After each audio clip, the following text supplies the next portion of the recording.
Thank you, Bryce, and thank you, everyone, for the honor of being here.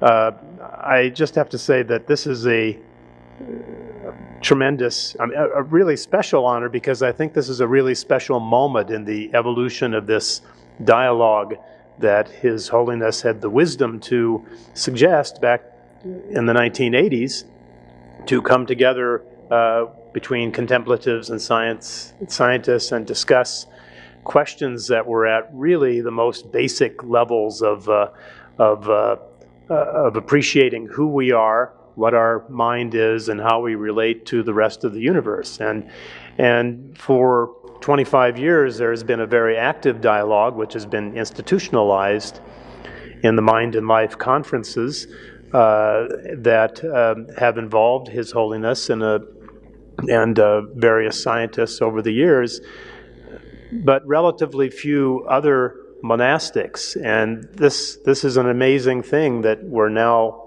through these educational programs of Science for Monks and the Emory Library collaboration, being able to really expand this dialogue to so many people in the Buddhist tradition, which is a tremendous thing. So many monks and venerable monks and nuns being here. So this is a very, very special moment. I don't know how much new I'm going to be saying in the next 30 minutes or so, because many really powerful ideas have been put forth already in the day and a half that we've been talking. More will come. And what I will say, though, will be my way of saying it. So sometimes different ways of hearing the same thing are very valuable in appreciating the complexity of these problems. So this is the Andromeda Galaxy again, this famous galaxy, which is our nearest neighbor in the heavens. About sometime back in the 1970s, there was a short 10-minute or so documentary movie made that was called Powers of 10. And Powers of 10 tried to illustrate in a movie form, actually did a very good job of illustrating in a movie form the scale that Paul was just talking about, from the very largest things in the size of the universe, for example, all the way down to subatomic particles, 10 to 42 orders of magnitude or so. And I'm not going to show that movie, but a few years ago, there's a very famous American television cartoon called The Simpsons. Some of you may know. And it's in America, I believe it's the longest running show that's ever been on television. It's very clever. And a few years ago it's still on. A few years ago they had a opening scene that was a variation on this Powers of 10. And I think it illustrates a very interesting thing about the theme of our conference, Cosmology and Consciousness. So I'm just going to take 30 seconds to share that with you now.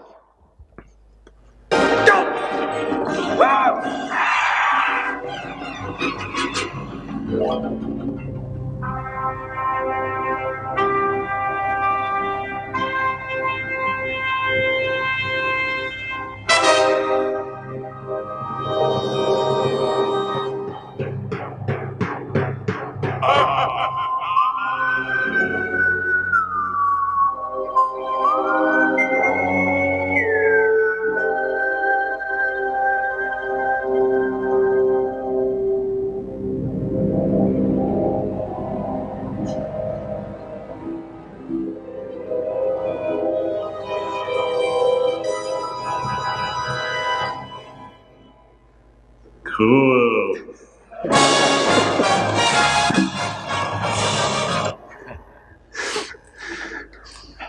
So, as some say in America, this is considered a comedy. However, this is saying some really profound things, I think. You asked a few minutes ago about the connection between cosmology and consciousness, and what can we say about it. We can certainly say what you said, that everything that we know about anything at all, we believe, is coming through our consciousness. It's coming through our awareness, and any theories we have about the physics of the universe have been created by our brains, minds. So there's that connection between cosmology and consciousness. In fact, it was something like that connection that first got me interested in this whole subject, because when I was an undergraduate student, I was studying physics and general relativity, and I began to wonder how it was that Einstein could sit in his room and invent a theory that describes the whole universe. I mean, how is it possible for humans to do that? So that's definitely a connection between cosmology and consciousness. I think another connection, which we don't know about yet, and which is somewhat embodied or illustrated in this movie, is that there's some profound connections between our inner reality of our mind and the outer reality of what we call physical reality, including the large-scale nature of the universe, that are still very much beyond our limits of knowing how these things are connected. And that I believe that perhaps the next big revolution in science will, in fact, somehow shed some light on that. I think that would be very exciting if that were the case. And there's no reason that it may not be the case. And what we're doing here really speaks to that possibility. So the word science actually comes from knowing, to know. And so science is a way of asking questions about our world of experience and designing ways to test, gather data, do experiments, and then form theories to try to explain organizations of things. It's a way of gathering information and organizing it and expanding our framework of understanding by doing that. So it's a very, very general term. It applies to understanding our outer world, and there's every reason that it could also apply to understanding our inner world, asking questions, gathering data, developing theories, and so forth. Western science, what we call Western science, which is developed out of the tradition of Europe and America, really has now spread to the entire world. It's the way, kind of the framework in which science is conceptualized over the entire world, is grounded in astronomy. It began with trying to understand the movement of the planets and the movement of the moon and the sun and the earth, and these guys here are the sort of acknowledged founders of Western science: Copernicus, Galileo, Descartes, Newton.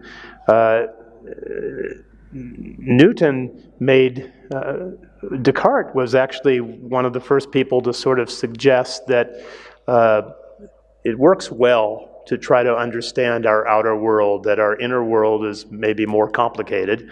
And Newton took this to the next step.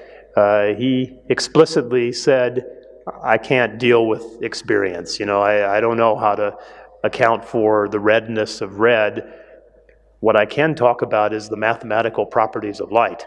And he invented an entire mathematics and and physics around it to do that. And Newton also was very good at making connections between the movements of the planets and the sun and moon and what was happening here on Earth, like an apple falling, and showing that there were universal regularities and laws that could describe these things. And so this has become an extremely successful framework and has been expanded by people like Maxwell there down at the bottom and Einstein into the 20th century, and provided by the beginning of the 20th century, an awesomely successful framework for describing our physical world. And in the 19th century, this began to be applied to biological things too. Darwin was really the main mover of a revolutionary new way of looking at living organisms. And as our technologies of observation got better and better in the 20th century, so that we could examine cells and later molecules and so forth, we were able to describe the cellular and molecular chemical makeup of living organisms in a really detailed way that was completely continuous with the way physics and astronomy describe the larger scale structure of the universe. And so we now have, if we bring this to the present day, we now have an awesomely and beautiful and stunningly powerful framework of understanding, which we call physical science or biophysical science, if we wish, that describes everything from the furthest reaches of the observable universe all the way down to the microscopic layers and the makeup of cells, the makeup of organisms, the structure of DNA, the structure and functioning of the brain. This is all beautifully articulated in this framework that we can call Western physical science. And again, we call this Western physical science, but everybody does it. And it has led to all of the wonderful things that we like to play with, like computers like this and mobile phones. If you have a mobile phone, you are a beneficiary of this way of looking at the universe. So it really works. And just to introduce a few more terms, I don't want to get too caught up in this, but beautifully translated by Karma here, these ideas of physicalism or physical materialism is another way. It's a word that can be used to describe the framework. I keep using this term framework. Science, I said, is just looking for knowledge, gathering data, doing experiments. However, we interpret all of that right now in a particular framework which can be called physicalism or physical materialism. It's that everything is made of matter, basically, or more technically stated, that everything is describable in terms of mathematical quantities attached to coordinates in space-time, as a technical definition. So masses, energies, field strengths, locations, space-time coordinates, and so forth. That's the way everything is described, including what's going on in the brain. I mean, we don't usually talk about it in exactly that language, but if you really trace it, you could. And that has given rise to a kind of hierarchy or connection between different fields of science, with physics often considered the most fundamental, describing things at the very microscopic levels of interaction. And then atoms are described by chemistry, and the behavior of atoms can be described by physics, but when you get larger number of atoms coming together to form molecules, then a new kind of area of scientific description emerges that we call chemistry.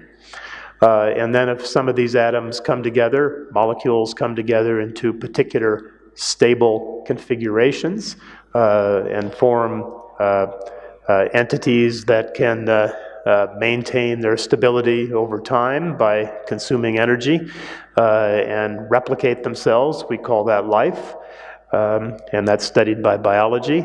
And if we look at a particular piece of biology which is related to how the body and brain are working to produce behavior and analyze sensory information, we call that area neuroscience. What's missing from this is mentality or mental experience or mind or consciousness or whatever we wish to call it, that experiential piece. Now, another thing that I don't want to spend a lot of time on right now, and is an important subject that it would be nice to put together a nice coherent piece on sometime, would be the different ways that those words are used, because in Western science there's really very limited history of being interested in describing mind, consciousness, mental experience, and so forth. In fact, it's been almost explicitly excluded, beginning with Descartes and Newton, and continuing to the end of the 20th century. The focus was always on the external world and what could be described by mathematical relations. So in Western scientific language is impoverished in the way that those terms are used, compared to, say, Buddhist philosophy, which has a much more elaborated and nuanced appreciation of those terms. So I'll use them kind of loosely, and hopefully you'll forgive me for that right now, and we can come back and repair those things later. So there's no place in this particular hierarchy for mind as it's conceived right now, which leads to what has been called in Western science the mind-body problem. That is, okay, we've got this mind thing, this mental experience thing, this consciousness thing, whatever we call it. How is it related to processes that we can measure by our technologies and scientific analysis that are happening in our brain and our body? And I'm not being exclusive to the brain here. We know the brain is very important for the mind, because if you produce damage to the brain, you get really powerful and specific damage to mental function. But there's a lot of stuff going on in the body that's also related to our mental experience. So how are they connected is the question. And if you ask this question to most neuroscientists, if they'll probably give an answer something like this as the solution, and most philosophers too, that we must have to somehow identify these subjective internal mental processes with their objective, describable, physically describable neural correlates. By neural correlate, I mean, what can we measure that's happening in the brain when this mental experience is also happening? If we're feeling happy, what kind of brain activity is related to that, and body activity? If we're feeling sad, what kind of brain activity or body activity is related to that? And then many folks, even though they don't know how at this point, will simply somehow identify that with the mental experience. And nobody knows, I say simply and obviously, but it's completely mysterious how this happens. And nobody can answer that. They simply believe that because this framework of scientific explanation has been so successful for so many centuries now, that it will have to eventually be successful for this too. We just need to study the brain more, build better fMRI machines, do more experiments with more different kinds of people, and it eventually will emerge somehow from body and brain physiology how these things are connected. And maybe that will happen. That is certainly one possibility, even though nobody exactly knows how. Now, 100 years ago or so, one of the great pioneers in American experimental psychology was this fellow, William James, and he was very interested in the study of the mind and how the mind is connected to the body and the brain. And he actually proposed back more than 100 years ago that one way for the science of mind to move forward would be to develop a rigorously empirical, introspective way of making observations and doing experiments, somewhat like the contemplative traditions have a long history of doing, but James seemed to not have a lot of knowledge about those traditions at that point. He tried to get things like this going in American experimental psychology, and it went absolutely nowhere. In fact, it got kind of completely bulldozed by the movement that Bruce Grayson mentioned this morning of behaviorism, where rather than study the mind on its own terms of subjective internal experience, just study the brain and the body. We're better at doing that.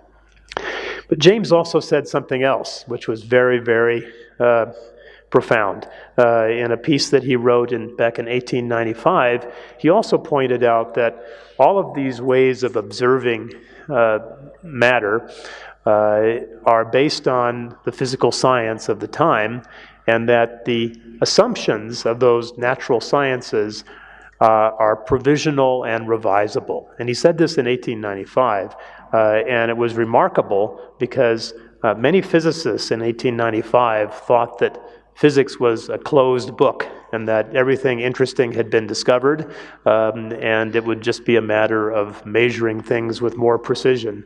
That would be the future of physics. And no group of people were ever more wrong than the folks who said that, because just a few years later, beginning in 1900 with Max Planck and then following up with Einstein in 1905, the seeds of what was to become the quantum theory. They didn't have the quantum theory, they had just had the notion of quanta of energy, but it led to an enormous revolution in physics, a true revolution. By revolution, I mean before and after these events, people viewed the world in very different ways. And when it came to viewing the world of physics, it was very different before and after the quantum theory, which was developed in the 1920s, beginning with these guys, Heisenberg, Schrödinger, and Bohr. And what the quantum theory does is it rose out of a necessity of describing experimental facts that were gathered in the study of atoms that were completely inexplicable in terms of the physics that had been developed by Newton, Maxwell, Einstein up to the 20th century and so forth. It is, as Paul just mentioned, it is really very much illustrated in this double slit experiment, which I won't dwell on, but just to point out, this actually does show pictures of single photons of light hitting a photographic film, and so you can pick out, the dots one at a time, and it shows as over time they build up, illustrating an interference pattern, which demonstrates that these single particles of light have somehow gone through both slits and interfered with themselves. Now, I'm not going to dwell on that except to say that this was the first hint that the way in which questions are asked in fundamental physics is now appreciated to have an impact on defining the result of the experiment. But it goes beyond that. What the more recent experiments have demonstrated is that there's a way in which the very essence of physical reality is not definable until the question is asked, which is a very profound statement. Now, I don't even have a deep enough understanding of that, and I've been struggling with this for years now. So if you don't fully understand what I say when I say that, don't worry about it. But believe me, when the bottom line with quantum mechanics is that there's a very, very strong suggestion that there's something about the interaction with what we call the external physical world, that is very much intertwined in some way with our own mentality, our own decisions, our own consciousness, our own perception, something like that. And nobody has a clear answer to this. Many very brilliant physicists have thought, beginning with the founders, thought about this, and continuing to this day with many very prominent physicists thinking about this. And everyone agrees that this is a problem, and no one has a good answer to it. But so the seeds are there of some very interesting stuff, connecting mind and brain in some way. So as was mentioned earlier, I think, Bruce, you mentioned how this was appreciated by people like Bohr, Heisenberg, and Schrödinger, and they also appreciated that they weren't psychologists, they weren't biologists, they weren't neuroscientists. They didn't really know how to deal with consciousness, so they didn't really go there. They simply said, "There's weird stuff happening here." And the equations still work, and they allow us to make predictions, and maybe someday somebody will do something with this, and maybe this is the day. So in summary, there are a number of pieces of data and things around that support some kind of expanded framework of explanatory framework needed to describe these things that relate to our minds or our consciousness. One is the simple inability so far to really get some kind of experiential or conscious awareness out of brain physiology, out of the movement of atoms and molecules and so forth inside our brain. Very powerful data that was described by Bruce Grayson this morning from near-death experiences and reincarnation studies. And of course, you have many more examples of reincarnation stories that are not explained by simply saying that whatever consciousness is a product of our brain and body working in some way.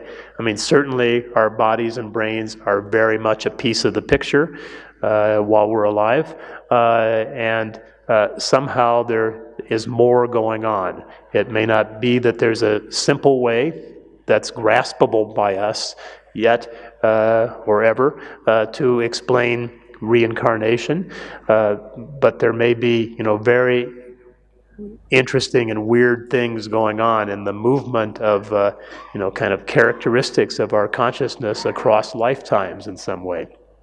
There are also things that we haven't talked much about, but for which there's an enormous amount of scientific evidence, data collected over more than 100 years of careful experimentation, demonstrating things like telepathic communication between people, precognition, that is, having some sense of things that are going to happen that haven't happened yet. And again, these are very common in, say, the Buddhist tradition, where people have precognitive dreams that will indicate that something is going to happen to look out for. In the traditions of India, the ancient traditions of India, including Buddhism, people talk about siddhis or other special powers that can come from long periods of practice, which would include things like precognitive and telepathic abilities. So there is a lot of data, but none of it, it is taken seriously by Western science because there's no way it can be explained in the framework that we have right now. And so, just in conclusion, I'll also say that if you talk to the people who are really working at the frontiers of physics right now, folks that are involved in particle physics, this Large Hadron Collider in Switzerland, France border, where they're banging particles together at very high energy and trying to create new things. Some of them are very confident that any day now they'll discover the Higgs boson, and that'll be the final proof that the Standard Model, which is a nice package of a way of describing elementary particles that has been developed over the last 30 years, will be complete in some way. And others will say, I have a standing bet with some of my physics colleagues, they won't find the Higgs boson in the next 3 years in the Large Hadron Collider. It's just, and that might be the most interesting thing. If they don't find it, that means that there's something really kind of missing in the way that we're conceptualizing microscopic matter. So there's very interesting stuff that at the frontiers of physics way down there that may not be easily explicable. And if we go the other direction, there have been several allusions already to dark matter and dark energy, which composes something like 95% of what we believe the energetic content of the universe is. And it could be that there will be some completely new way of looking at the large-scale structure of the universe that will come about before we understand these things. And so, again, I was talking to one of my colleagues a couple of weeks, the day before I left for India. He's involved in an experiment to detect dark matter in some mine deep in South Dakota. And he said, I don't think we're going to find anything. I think what will really contribute is that we will very carefully demonstrate to the limits of experimental precision that we can't detect it. And that means that there's something really missing in the way that we're going to need to kind of look at the structure of the universe, which is very exciting. I actually believe that we are poised for a revolution in the mind sciences. The science of mind in Western science has not had any revolutions like biology did with Darwin or physics did with quantum mechanics and relativity and Copernicus and Newton. And mind science is really poised. And wouldn't it be interesting if whatever the revolution is in mind science somehow also embraced things in cosmology, and there was greater insight there. I mean, that's a long shot. It's a wild one, but wilder things could happen. And so that's really what makes this dialogue super interesting, because the revolution is poised to happen, perhaps, and part of that would be a more deeply analytic examination of the mind, which many of you are expert at, and also the capacity to really think out of the box, to think in new ways about how to explain phenomena that may not be explicable easily from either of our perspectives, that may need some new synthesis, some completely new way of looking at things. And wouldn't it be cool if it happened while we were around in this lifetime to see what it is? So thank you for your attention, and to be continued.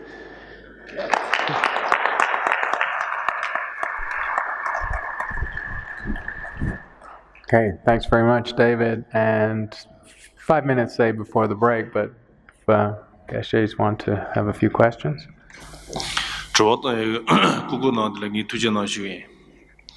아니 지구 지리던지 안에 저 동동지 쉬어요. 안에 누주 지리비게 로아신진다 다가나지긴 페이지 제단라 산나다와이나 안에 잔소구나네 차선다 델리게르 비긴 페이지 존행기 냐다 다가나지긴 짜던 주 신이긴 로미 차진 노요를 나론수 남비기 시줄라 따와이나 델리 도데 가르스모르서나 남비기 엔주인데 존전 추지 좀이게 나라 아니 신우지디 미네 야차 누지신지 예네 마트로스 두지닝기 동시데니라 따온데 삼발라 아니 신우지데데 토마 차온데 삼발라 룽기 롱차모 난가 동비게 롱레 롱차모지네 르메게 메단 칠라서 아니 사 두지네 조아데 남지기 시데요레 다가너지기 동시 심마들 따와이나 로아신지 주운데 삼발라 아니 예레 마트로스운데 삼발라 아니 오세질 할리기 조아지 시데요레 대마 제발 하바드 다디기 까바디 체바드 시비긴 로아 미데 성디니발리기 조아지 도디오르와 든지도 아니 쿵주기 든지기 잔소기 차신라줄리기 아니 신지기 주바다 다가나진기 제절인데 주바지 도디기도스 든지도 니게 다디기 잠블린 디톨라 요디주고 수디난지기 진지기 토마데 아니지 잠블레 랑티니 좋아지 레와 아니 자카 짐발티니 좋아지 리스닝 안 조토누지 쇼이 투제나 My question is that it's related with biology, and so this is for David. And in biology, when we talk about the evolution of living beings, we talk about the life begins in ocean from a single-cell organism to a multicellular organisms, and then to primates, and finally human beings. In Buddhist traditions, however, have a different, a completely opposite kind of view. When we started in Buddhist tradition, it says that when the universe, when the life started, it has got the more power mentally and physically, and then it gradually reduced with time. And when we talk about the world that we live in, physical world that we live in, it talk about the generation of wind element first, and then the coming into being of earth element, and then the fire, and gradually there's also a process of how this physical world is coming into being. And so my question really is that when we talk about the life on this earth and the physical substance, or the unique physical substance that is embodied in our body, or embodied in living beings, can we say that it is come from a different planet, or the extra terrestrial area, or is it so? Is it just come from the earth itself? I think he's talking about the origin of that first cell, how that first cell on this planet came into being. Well, that's an excellent question, and the excellence of that question really is highlighted by the answer is not known in Western science. Many brilliant scientists have worked on that and are continuing to work on it, the origin of life, and we do not have a story to explain that, other than the conventional one is that, well, with lots of time and lots of banging around, something will happen. It's one of the reasons the astrobiological research is so interesting, because if you try to look for life in other places, and it looks the same or looks different, that really has value in addressing this question. Some scientists, some of prominence, including people like Francis Crick, who first discovered the structure of DNA, co-discoverer of the structure of DNA, have suggested that life on Earth actually did come from other places in the universe and maybe landed as some kind of spore or something billions of years ago and then evolved here. So it's a wonderful question for which we don't know the answer, and you might have more to say, given that yeah, I'll make a few comments. So the idea of life that travels between worlds is called panspermia, and it's a 150-year-old idea in science. And so astrophysicists, planetary scientists have, investigated it, taken it seriously. And the answer at the moment seems to be that transport of potentially living organisms inside rocks is quite possible within the solar system. And in fact, the conveyor belt, the sort of inefficient transport system in the solar system, works quite well from Mars to the Earth, because Mars has weaker gravity, less atmosphere. Earth is closer to the sun, less efficiently going the other way. And since we know that Mars was almost certainly habitable 3 or 4 billion years ago, it is distinctly possible, quite possible, very hard to prove, that life on Earth came from Mars.